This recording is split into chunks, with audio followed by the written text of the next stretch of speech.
तर विद्यार्थ्यांनो बघा, आपल्या आजच्या व्हिडिओमध्ये आपल्याला प्री रिप्रोडक्टिव्ह स्ट्रक्चर आणि इव्हेंट याचा पुढचा पार्ट स्टडी करायचा आहे. ऑलरेडी आपण स्ट्रक्चर ऑफ स्टेमेन हे स्टडी केलेलं आहे. त्याचा पुढचा पॉइंट आहे टीएस ऑफ अँथर. त्याच्यानंतरचा पुढचा पॉइंट आहे मायक्रोस्पोरोजेनेसिस आणि त्याच्यानंतरचा पुढचा पॉइंट आहे डेव्हलपमेंट ऑफ मेल गॅमेटोफाइट. असे हे सगळे points pre reproductive structure and event कशामध्ये, अँड्रोशियम मध्ये स्टडी करायचा आहे. अँड्रोशियम म्हणजे फुलामध्ये कुठला रिप्रोडक्टिव्ह ऑर्गन आहे, मेल रिप्रोडक्टिव्ह ऑर्गन आहे. आणि त्या अँड्रोशियमच्या मेल रिप्रोडक्टिव्ह ऑर्गन मध्ये आपण स्ट्रक्चर ऑफ स्टेमेन म्हणजे अँड्रोशियमचा जो युनिट आहे, अँड्रोशियमच्या एका युनिटला स्टेमेन असं म्हणतात. आणि त्या स्टेमेनचं स्ट्रक्चर आपण काल स्टडी केलंय. आता त्या स्टेमेन मध्ये असणारा अँथरचं स्ट्रक्चर स्टडी करायचं आहे. मग अँथरच्या आत एक इव्हेंट होते मायक्रोस्पोरोजेनेसिस, दुसरी इव्हेंट होते डेव्हलपमेंट ऑफ मेल गॅमेटोफाइट. या दोन झाल्या pre reproductive structure, pre reproductive event झाल्या. आणि हे दोन झाले pre reproductive structure, particularly male reproductive organ in the flower androecium मध्ये. अँड्रोशियमचं प्री रिप्रोडक्टिव्ह स्ट्रक्चर मध्ये स्ट्रक्चर ऑफ स्टेमेन आणि टीएस ऑफ अँथर हे दोन भाग येतात प्री रिप्रोडक्टिव्ह स्ट्रक्चर मध्ये. आणि प्री रिप्रोडक्टिव्ह इव्हेंट मध्ये मायक्रोस्पोरोजेनेसिस आणि डेव्हलपमेंट ऑफ मेल गॅमेटोफाइट. हे सगळे पॉइंट आपल्याला याच्यामध्ये स्टडी करायचं आहे. Pre reproductive structure and event in male reproductive organ of flower androecium मध्ये, तसंच गायनोशियम मध्ये पण स्टडी करायचं. पहिल्यांदा मेल रिप्रोडक्टिव्ह ऑर्गन मध्ये हे दोन स्ट्रक्चर आणि हे दोन इव्हेंट काय होतात बघूया. फुलाच्या अँड्रोशियम मध्ये काय होतं बघूया.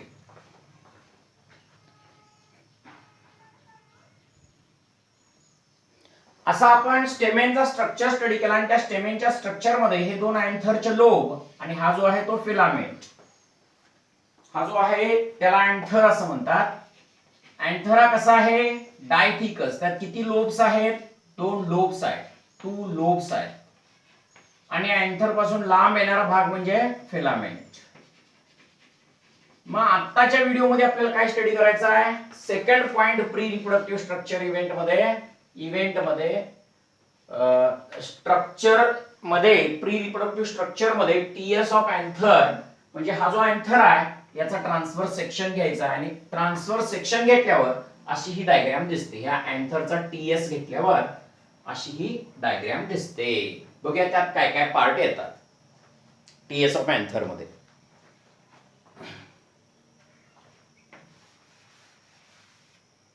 तर हा जो टीएस ऑफ अँथर आहे, अँथर मध्ये किती लोब आहेत म्हणून सांगितलं मी, असे 2 लोब आहेत. हा लोब नंबर 1 आणि हा लोब नंबर 2. हा किती अँथर आहे, डायथिकस अँथर आहे. मग अँथरचा या लोब नंबर 1 चं सेक्शन इकडे आहे बघा. हा लोब नंबर 1 आहे आणि हा अँथरचा लोब नंबर 2 त्याचं सेक्शन इकडे आहे. टोटली अँथर मध्ये लोब किती झाले, लोब 1 आणि हा लोब 2. म्हणजे अँथर हा किती थिकस आहे, डायथिकस आहे. 2 लोब्ड अँथर आहे. या लोब मध्ये 2 मायक्रोस्पोरॅन्जियम, हे मायक्रोस्पोरॅन्जियम 1 आणि हे मायक्रोस्पोरॅन्जियम 2. लोब 2 मध्ये मायक्रोस्पोरॅन्जियम 1 आणि मायक्रोस्पोरॅन्जियम 2. म्हणजे टोटली या बायलोब्ड अँथर मध्ये हे जे गोल स्ट्रक्चर दाखवले त्यांना मायक्रोस्पोरॅन्जियम असं म्हणतात. किती मायक्रोस्पोरॅन्जियम आहे, टोटली 4 मायक्रोस्पोरॅन्जियम आहे. 4 मायक्रोस्पोरॅन्जियम. मायक्रोस्पोरॅन्जियम 1, मायक्रोस्पोरॅन्जियम 2, 3 आणि 4 हे गोल दाखवले ते. त्यांना आणखी एका शब्दामध्ये म्हटलं जातं पोलन सॅक. Pollen sack. मग 4 मायक्रोस्पोरॅन्जियम आहेत म्हणून हा अँथर जो आहे तो टेट्रास्पोरॅन्जिएट आहे. डायथिकस अँथर जो आहे तो कसा आहे, टेट्रास्पोरॅन्जिएट. का टेट्रास्पोरॅन्जिएट म्हणतात, कारण या अँथरचा डायथिकस म्हणजे 2 लोब असणारे, हा एक लोब आणि हा एक लोब, 2 लोब असणारे अँथरचा सेक्शन घेतल्यानंतर किती लोब आहेत, हे 2 लोब्स आहेत. त्याचा सेक्शन घेतल्यावर टोटल मायक्रोस्पोरॅन्जियम या लोब मध्ये 2 आणि या लोब मध्ये 2. मायक्रोस्पोरॅन्जियम म्हणजे पोलन सॅक, म्हणून या अँथरला म्हणतात टेट्रास्पोरॅन्जिएट अँथर. त्या अँथरला काय म्हणतात? टेट्रास्पोरॅन्जिएट अँथर. हा अँथर कसा आहे? 2 लोब आहेत, म्हणून हा अँथर कसा आहे? डायथिकस आहे. डायथिकस अँथर कसा आहे? टेट्रास्पोरॅन्जिएट. टेट्रास्पोरॅन्जिएट का म्हणतात? कारण 4 पोलन सॅक्स किंवा 4 मायक्रोस्पोरॅन्जियम. मायक्रोस्पोरॅन्जियमला आणखीन एका शब्दामध्ये पोलन सॅक म्हणतात. 4 मायक्रोस्पोरॅन्जियम किंवा 4 पोलन सॅक असतात, म्हणून हा टेट्रास्पोरॅन्जिएट अँथर आहे. 2 लोब आहेत म्हणून डायथिकस. डायथिकस अँथरचा सेक्शन घेतल्यावर 4 मायक्रोस्पोरॅन्जियम असतात, म्हणून हा टेट्रास्पोरॅन्जिएट अँथर आहे.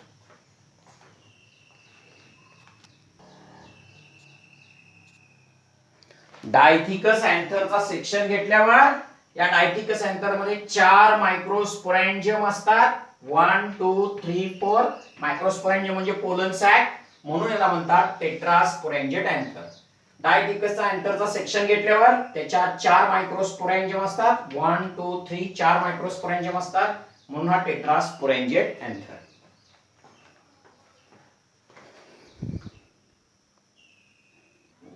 आता या अँथरच्या अँथर टीएस मध्ये काय आहे? या अँथरच्या टीएस मध्ये काय काय आहेत बघा. वॉल लेयर 4 आहेत. कुठले कुठले बघा. आउटर मोस्ट लेयर जो असतो हा वॉल लेयर, बाहेरचा लेयर, त्याला एपिडर्मिस म्हणतात. एपिडर्मिसच्या खालचा लेयर जो आहे त्याला एंडोथेशियम म्हणतात. एंडोथेशियमच्या खालचा लेयर 2 ते 3 लेयर आहे त्याला मिडल लेयर असं म्हणतात. आणि एकदम आतला लेयर हा जो लेयर आहे याला इथे दिले बघा लेबलिंग. हा जो लेयर आहे त्याला टॅपेटम असं म्हणतात.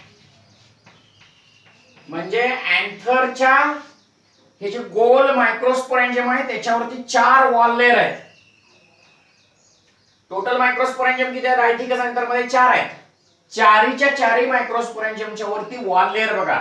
एपिडर्मिस, एंडोथेशियम, मिडल लेयर आणि टॅपेटम असे वॉल लेयर असतात. मग आता प्रत्येक वॉल लेयर बद्दल डिटेल स्टडी करायचं आपल्याला. पहिल्यांदा एपिडर्मिस बद्दल जाऊया, मग एंडोथेशियम बरोबर जाऊया, मग मिडल लेयर बद्दल जाऊया आणि टॅपेटम बरोबर जाऊया. म्हणजे असे 4 वॉल लेयर ह्या मायक्रोस्पोरॅन्जियमच्या वरती असतात. हा एक मायक्रोस्पोरॅन्जियम, त्याच्यावरती 4 वॉल लेयर. हा मायक्रोस्पोरॅन्जियम, त्याच्यावरती 4 वॉल लेयर. प्रत्येक मायक्रोस्पोरॅन्जियम वरती 4 वॉल लेयर असतात. मॅच्युअर अँथरच्या टीएस मध्ये ट्रान्सव्हर्स सेक्शन मध्ये 4 वॉल लेयर आपल्याला दिसतात. आता पहिला वॉल लेयर बघूया. हे mature anther TS of anther मध्ये हा सिंगल लेयर्ड दिसतो का? हा पूर्ण मॅच्युअर अँथरच्या भोवती बघा हा सिंगल लेयर थिक असलेला आउटर मोस्ट लेयर जो आहे त्याला म्हटलं जातं एपिडर्मिस. म्हणजे एपिडर्मिस म्हणजे काय? It is outer most layer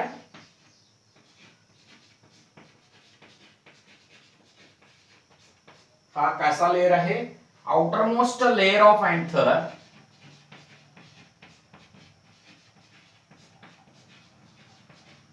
आणि हा कसा सिंगल लेयर आहे की डबल लेयर आहे? ही एकच अशी एकच थर आहे बघा. असा एकच थर आहे, म्हणून it is single layer thick.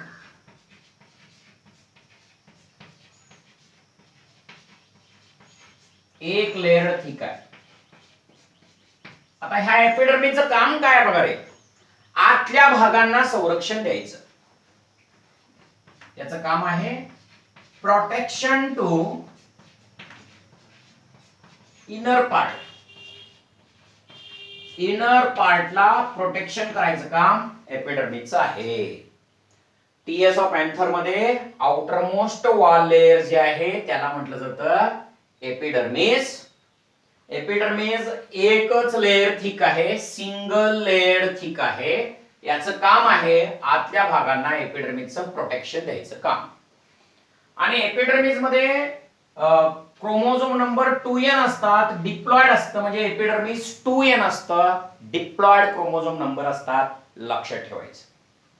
आता हा झाला अँथरच्या वॉल लेयर मधला पहिला वॉल लेअर त्याचं नाव आहे एपिडर्मिस. सिंगल लेड असतं. सिंगल लेड मध्ये पेरेन्काइमा सेल्स आहेत. हे पेरेन्काइमा सेल्स आहेत. बाहेरचा लेअर आहे आणि आतल्या भागांना संरक्षण देतो, प्रोटेक्शन देतो. हे एपिडर्मिस आहे. आता जो सेकंड लेअर आहे इथे दिसतं का बघा, हा लेबलिंग एंडोथेशियम. हा जो लेअर आहे बघा पूर्ण, हा एंडोथेशियम. एंडोथेशियम एंडोथेशियम एपिडर्मिसच्या खाली असतो. सिंगल लेयर्ड आहे. सिंगल लेयर्ड आहे बघा. It is present below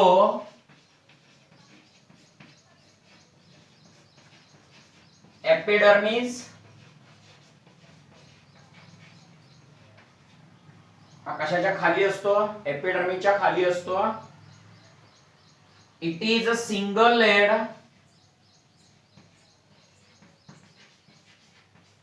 single layered thick असत. कसा लेयर्ड थिक आहे बघा, सिंगल लेयर्ड थिक आहे.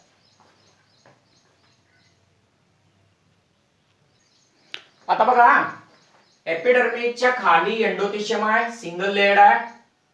हे एंडोथेशियम जे आहे ना, हे एंडोथेशियमचा हा आउटर लेयर, हा एंडोथेशियमचा रॅडियल लेयर, हा एंडोथेशियमचा इनर लेयर.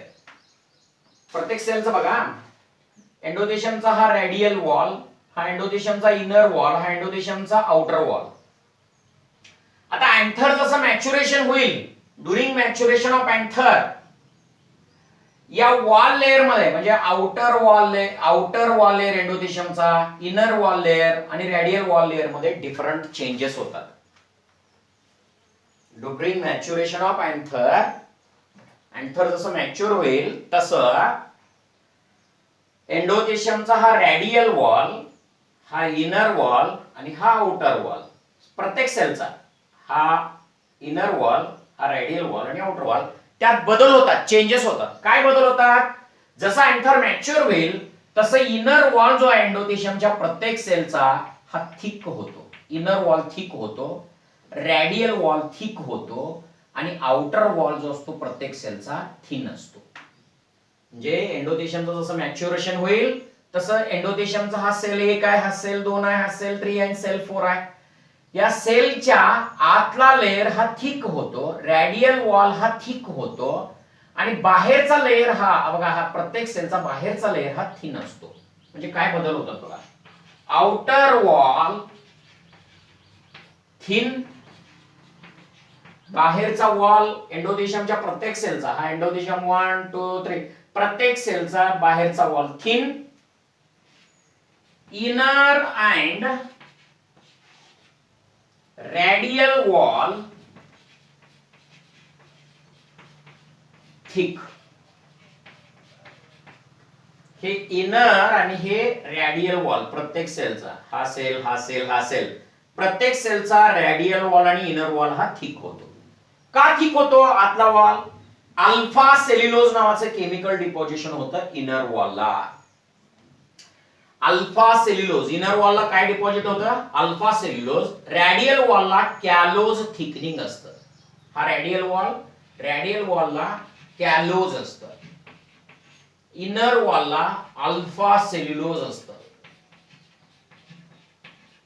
मग कॅलोज थिकनिंग आणि सेल्युलोज थिकनिंग मुळे हे एंडोथेशियम कसं असतं बघा, हायग्रोस्कोपिक असतं.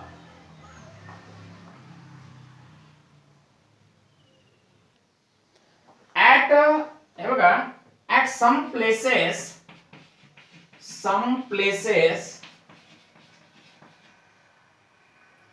callose bands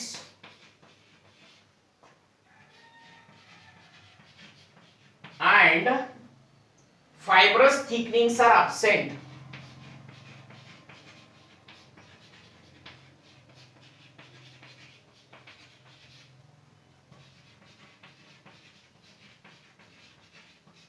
At some places of endothelium म्हणूया आपण, of endothelium, एंडोथेशियमच्या काही जागेला कॅलोज वॉल आणि फायब्रस थिकनिंग ऍब्सेंट असतं, कॉल्ड स्टोमियम असं म्हणतात. त्याला म्हटलं जातं स्टोमियम. आता याचा अर्थ काय बघा, या जागेला वगैरे 2 मायक्रोस्पोरेंजियम आहेत, तिथं बघा, तिथं जो हा एंडोथेशियम दिलाय इथे इथे आणि इथं जो हा एंडोथेशियम दिलाय तिथं कुठल्याही प्रकारचं कॅलोज थिकनिंग, इथं कसं कॅलोज थिकनिंग दाखवलंय बघा, तसं इथं कॅलोज थिकनिंग आहे का? नाही. इथल्या एंडोथेशियम वरती या 2 मायक्रोस्पोरेंजियमच्या मध्ये इथं कसं थिकनिंग दाखवलंय, फायब्रस थिकनिंग. हे फायब्रस थिकनिंग इथं नाही आहे. आता जिथं फायब्रस थिकनिंग नसतं त्या एंडोथेशियम सेलला स्टोमियम असं म्हणतात. त्या एंडोथेशियम सेलला काय म्हणतात? Stomium. At some places callose bands and fibrous thickenings are absent. At some places of endothelium callose bands and fibrous thickenings are absent. म्हणजे एंडोथेशियमच्या काही सेल्सना इथं 2 मायक्रोस्पोरेंजियमच्या मध्ये इथं कॅलोज बँड्स नाही, थिक नाही आहे, ते त्याला म्हणतात स्टोमियम. या एंडोथेशियमला म्हणतात स्टोमियम. या एंडोथेशियमला म्हणतात स्टोमियम. बर, एंडोथेशियम काय आहे? हायग्रोस्कोपिक इन नेचर आहे.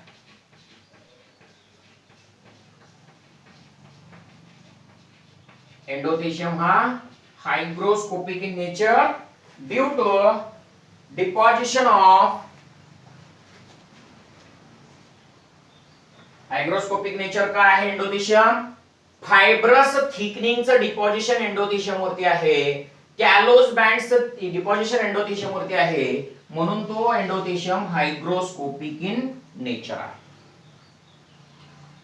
एंडोथेशियम हा हायग्रोस्कोपिक इन नेचर का आहे? त्याच्यावर कॅलोज बँड्स आणि फायब्रस थिकनिंग असल्यामुळे तो हायग्रोस्कोपिक आहे, म्हणजे वॉटरला आपल्याकडे अट्रॅक्ट करून घेतो, वॉटर अट्रॅक्ट करून घेतो, म्हणून हायग्रोस्कोपिक आहे. एंडोथेशियमचं काम काय आहे? Helps in dehiscence of anther.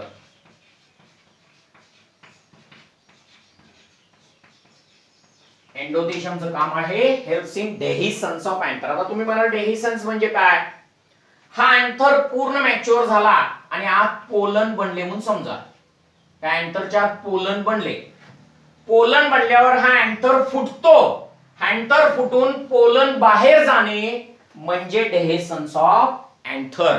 Anther dehiscence व्हायला कुठला वॉल लेयर हेल्प करतो? एंडोथेशियम हेल्प करतो. Dehiscence of anther generally anther break होत असतं इथून बघा, जो स्टोमियम आहे ना, या स्टोमियम होऊन एंथर ब्रेक होतो. केव्हा ब्रेक होतो एंथर?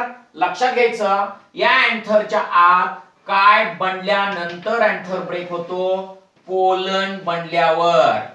पोलन ग्रेन ह्या सॅकच्या आत बनतात बघा इथे, या सॅकच्या आत पोलन ग्रेन बनल्यावर हा एंथर डिहाइस होतो. डिहाइस व्हायचा पॉइंट इथं आहे. एंथर डेहिसन्स नंतर पाहूया आपण. इथून एंथर ब्रेक होतो आणि मग हे मायक्रोस्पोरेंजियम चारी फुटतात आणि पोलन ग्रेन बाहेर जातो. म्हणजे एंथर ब्रेक व्हायला हा लेयर हेल्प करतो एंडोथेशियम, कारण तो पाण्याला आपल्याकडे अट्रॅक्ट करतो, आणि एंथर ब्रेकेज व्हायला, ब्रेक होऊन पोलन ग्रेन बाहेर रिलीज करायला हा एंडोथेशियम या ठिकाणी हेल्प करतो. हे झालं सेकंड लेयर एंडोथेशियम. एंडोथेशियम हा सिंगल लेयर आहे. एंडोथेशियम हा त्याचे जे सेल्स आहेत त्याचा इनर वॉल थिक आहे, रॅडियल वॉल थिक आहे, कारण कॅलोज आणि अल्फा सेल्युलोज असतो त्यामध्ये, आणि आउटर वॉल जो आहे तो थिन आहे. आणि या एंडोथेशियम हायग्रोस्कोपिक आहे, वॉटर आपल्याकडे अट्रॅक्ट करून घेतो फायब्रस थिकनिंग असल्यामुळे त्याच्याकडं. आणि तो एंडोथेशियम या एंथरला मॅच्युअर झाल्यावर ब्रेक करायला आणि त्यातनं पोलन ग्रेन बाहेर रिलीज करायला हा एंडोथेशियम या ठिकाणी हेल्प करतो. हा झाला सेकंड लेयर, एंथरचा सेकंड लेयर. एपिडर्मिस नंतर एंडोथेशियम, त्याच्यावरती कॅलोज थिकनिंग्स आणि फायब्रस थिकनिंग्स असतात, त्यामुळे तो पाण्याला अट्रॅक्ट करून घेतो. आणि आत ह्याच्या आत पोलन ग्रेन बनल्यावर ह्या एंथरला ब्रेक करून पोलन ग्रेन बाहेर रिलीज करायला हा एंडोथेशियम हेल्प करतो.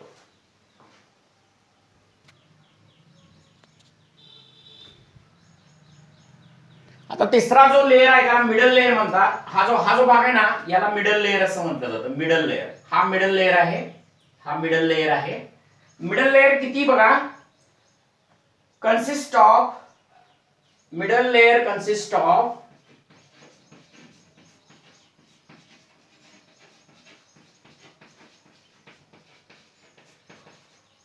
2 to 3 layered parenchymatous cells.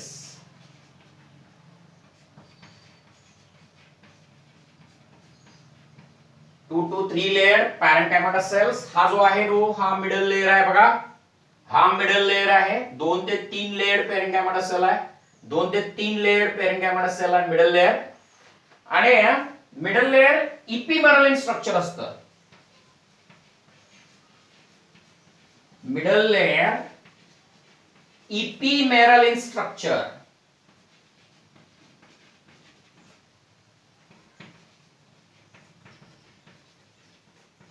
Middle layer ephemeral in structure म्हणजे काय? शॉर्ट लिव्ड असतं. म्हणजे काय? मिडल लेयर हा जो मिडल लेयर आहे 2 ते 3 लेयर पेरेन्कायमाटस सेल्स असलेला, तो कमी काळ जगतो. मॅच्युअर अँथर मध्ये जनरली तो अब्सेंट असतो. हा मिडल लेयर मॅच्युअर अँथर मध्ये जनरली काय असतो? तो अब्सेंट असतो, शॉर्ट लेयर्ड असतो, शॉर्ट लिव्ड असतो, म्हणून त्याला इपिमेरल असं म्हणतात. बरं, मिडल लेयरचं काम काय आहे? मॅच्युअर अँथर मध्ये अब्सेंट आहे, 2 ते 3 लेयर थिक मिडल लेयर आहे. त्याचं काम काय मिडल लेयरचं? Storage of food.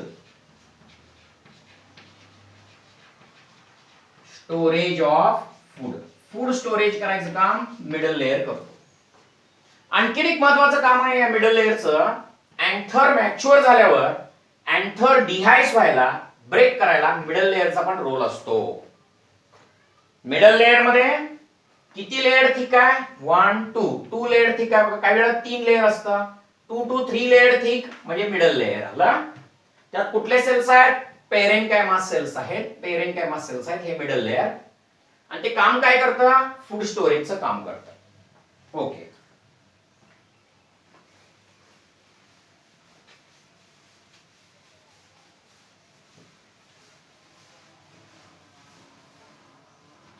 Middle layer झाल्यावर इनरमोस्ट लेयर जो आहे, त्या इनरमोस्ट लेयरचं नाव आहे टॅपेटम.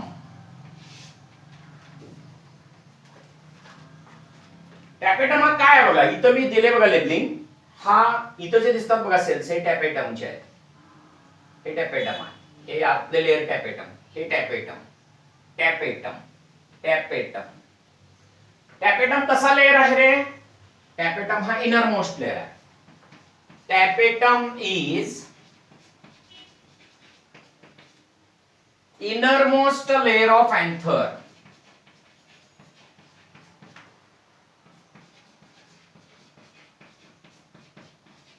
Anthorचा इनरमोस्ट लेयर म्हणजे कोण आहे?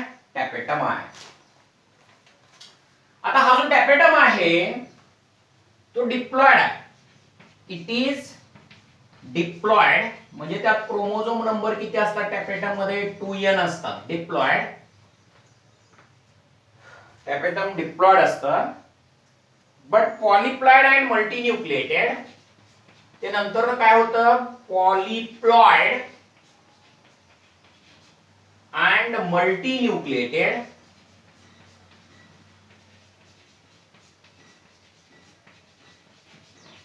Due to endomitosis and free nuclear division.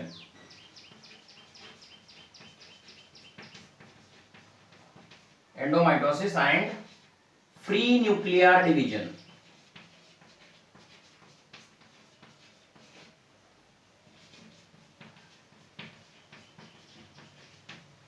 Endomitosis and free nuclear division. Tapetum हा अँथर वॉल मध्ये इनरमोस्ट लेयर म्हणजे हा टॅपेटम झाला. टॅपेटम हा इनरमोस्ट लेयर आहे.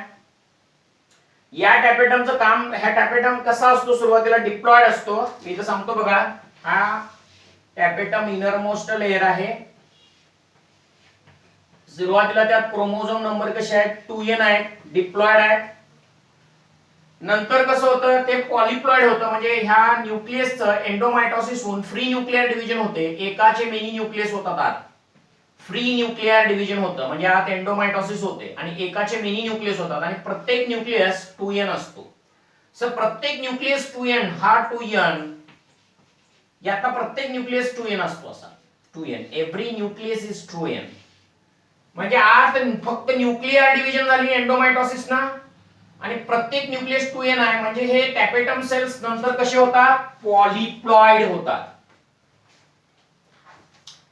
टॅपेटम सेल डिप्लॉइड असतात, परंतु त्यातला न्यूक्लियस डिवाइड होतो, फक्त न्यूक्लियर डिव्हिजन होतं, आणि प्रत्येक न्यूक्लियस 2n होतो, कारण आत मायटोसिस होते, endo inside the cell mitosis होते, फ्री न्यूक्लियर डिव्हिजन होतो, एका न्यूक्लियसचे मेनी न्यूक्लियस होतात, आणि मग हा टॅपेटम जो डिप्लॉइड आहे तो पॉलिप्लॉइड होतो, म्हणजेच तो मल्टी न्यूक्लिएटेड होतो, एकाच सेलमध्ये मेनी न्यूक्लियस. कारण का, एंडोमायटोसिस आणि फ्री न्यूक्लियर डिव्हिजन झाल्यामुळं मेनी न्यूक्लियस होतो, आणि प्रत्येक न्यूक्लियस डिप्लॉइड असतो, 2n असतो, याला म्हणतात टॅपेटम. टॅपेटम हा इनर मोस्ट लेअर आहे, हा न्यूट्रिटिव्ह लेअर आहे. आत जे पोलन ग्रेन बनत असतात त्यांना न्यूट्रिशन प्रोव्हाइड करायचं काम हे टॅपेटम करतं.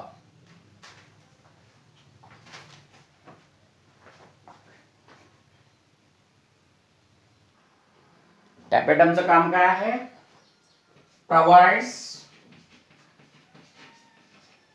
पहिल्यांदा काय करतं बघा, प्रोव्हाइडच्या अगोदर absorb nutrition, absorb food from middle layer,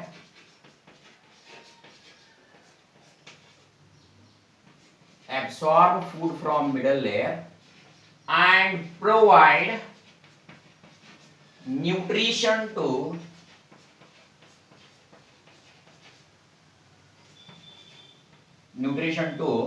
pollen mother cell. PMC म्हणजे pollen mother cell किंवा microspore mother cell for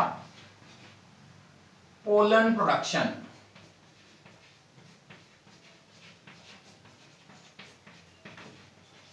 आता इथे सांगतो बघा, हे जे पोलन सॅक आहे किंवा यांना मायक्रोस्पोरेंजियम म्हणतो आपण, हे पोलन सॅक किंवा यांना मायक्रोस्पोरेंजियम असं म्हणतोय. त्या पोलन सॅकच्या आत, ही जी पोलन सॅक आहे तिच्या आत सुरुवातीला काय असतो, तर स्पोरोजिनस टिश्यू असतो. स्पोरोजिनस टिश्यू कसा असतो रे, तो डिप्लॉइड असतो. नंतर ह्या स्पोरोजिनस टिश्यूचा काय होतो बघा, पीएमसी होते. स्पोरोजिनस टिश्यू कशामध्ये कन्वर्ट होतं, पीएमसी, ती पण डिप्लॉइड असते. स्पोरोजिनस टिश्यू मध्ये मायटोसिस होतं, आणि तिच्यापासून ह्या पोलन सॅकच्या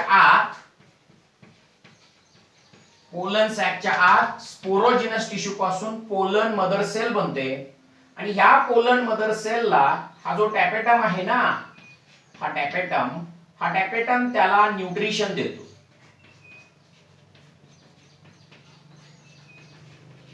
टॅपेटम कशाला न्यूट्रिशन प्रोव्हाइड करतो, पोलन मदर सेल किंवा मायक्रोस्पोर मदर सेल. आता ह्या मायक्रोस्पोर मदर सेल पासून काय बनत असतात बघा रे, पोलन ग्रेन बनतात, पोलन ग्रेन बनत असतात. पीएमसी बनायच्या अगोदर स्पोरोजिनस टिश्यू असतं. हे बघ, ह्या गोलच्या बाबतीत बोलायला मी, ही गोल म्हणजे काय आहे, पोलन सॅक किंवा मायक्रोस्पोरेंजियम. तिच्या आत सांगायला लागले मी, तिच्या आत सुरुवातीला काय असतो, पोलन सॅकच्या स्पोरोजिनस टिश्यू. स्पोरोजिनस टिश्यू याच्यामध्ये असतं बघा, त्या पोलन सॅकच्या आत असतं, ह्या पोलन सॅकच्या आत स्पोरोजिनस टिश्यू, तिच्यात मायटोसिस होतं आणि पोलन मदर सेल बनते, आणि पोलन मदर सेल पासून पोलन ग्रेन बनते. आता ह्या पोलन मदर सेलला न्यूट्रिशन द्यायचं काम कुठला लेयर करतोय, टॅपेटम करतो. कसं काय, हा टॅपेटम न्यूट्रिशन या मिडल लेयर मध्ये असणाऱ्या फूडला ऍब्सॉर्ब करतो. टॅपेटम मिडल लेयर मध्ये असलेल्या फूडला ऍब्सॉर्ब करतो, आणि मग ते न्यूट्रिशन आत असणाऱ्या पोलन मदर सेलला देतं. टॅपेटम मिडल लेयर मधून फूड ऍब्सॉर्ब करतं आणि पोलन मदर सेलला देतं. पोलन मदर सेलला न्यूट्रिएंट मिळाले की ती पोलन ग्रेन प्रोडक्शन करते. हे फंक्शन टॅपेटमचं आहे, न्यूट्रिटिव्ह टिश्यू. म्हणून अँथर मध्ये मी काय सांगितलं, टीएस ऑफ अँथर मध्ये दोन भाग आहेत, एक वॉल लेयर, कशाच्या भोवती वॉल लेयर आहेत, मायक्रोस्पोरेंजियमच्या भोवती. मायक्रोस्पोरेंजियम म्हणजे कुठली सॅक, पोलन सॅक. ह्या डायथिकस अँथर मध्ये टोटल मायक्रोस्पोरॅन्जियम किती आहे? 4 मायक्रोस्पोरॅन्जियम आहेत, म्हणून हा डायथिकस अँथर कसा होतो? टेट्रास्पोरॅन्जिएट होतो.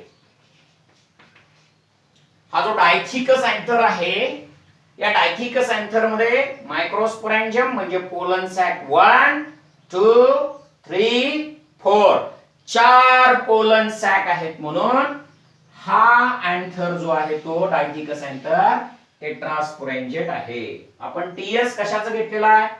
डायथिकस अँथरच घेतलेला आहे. डायथिकस अँथर म्हणजे 2 लोब्ड अँथर, आणि मग त्याच्यामध्ये वॉल लेयर पाहिला आपण, एपिडर्मिस, एंडोथेलियम, मिडल लेयर आणि टॅपेटम. नीटला प्रश्न कसे विचारतात बघा, या मायक्रोस्पोरॅन्जियमच्या इनरहून आउटरला कुठले वॉल लेयर आहेत? इनरहून आउटरला विचारलं तर पहिला टॅपेटम, मग मिडल लेयर, मग एंडोथेलियम आणि एपिडर्मिस. मग या मायक्रोस्पोरॅन्जियमच्या वरती आउटरहून इनरला वॉल लेयर विचारलं तर पहिला एपिडर्मिस, एंडोथेलियम, मिडल लेयर आणि मग टॅपेटम होतं. असे हे वॉल लेयर या ठिकाणी प्रेझेंट असतात. सिक्वेन्स बघा, वॉल लेयर आउटरहून इनरला पहिला एपिडर्मिस, एपिडर्मिस झाल्यावर कुठला लेयर असतो? मिडल लेयर,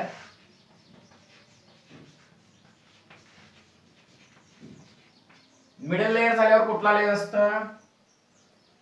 सॉरी, मिडल लेयरच्या अगोदर, एपिडर्मिसच्या अगोदर आउटरहून इनरला एंडोथेलियम,